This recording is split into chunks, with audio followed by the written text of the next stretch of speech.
இந்த முஹர்ரம் மாதத்திலே நாம் கட்டாயமாக செய்யக்கூடிய விஷயங்கள் தெரியுமா?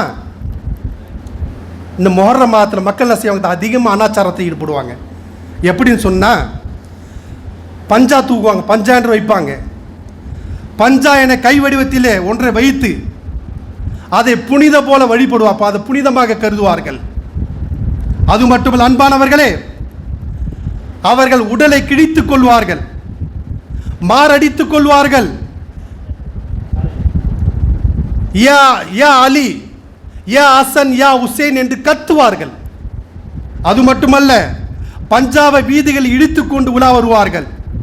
அதே போல் அன்பானவர்களே, இந்த முஹர்ரம் மாதத்தில் 10 நாட்கள் கணவன் மனைவி தாம்பத்தியத்தை ஈடுபட மாட்டார்கள். அது மட்டுமல்ல, தன்னுடைய உடல்களை சரீரத்தை அலங்கோலப்படுத்திக் கொள்வார்கள். எந்த அளவுக்கு என்று சொன்னால், அந்த நேரத்திலே சில உணவுகளை சமைத்து அதை தபுர்ரக்காக பங்கிடுவாங்க. அது மட்டும் எந்த அளவுக்கு என்றால், சகோதரர்களே, இந்த விஷயத்தில் குஃப்ரு, ஷிர்க், பிதாத் அனைத்தும் கலந்திருக்கிறது. அல்லாஹ்வும் ரசூலும் சொன்ன விஷயங்கள் அதில் இருக்கிறதா?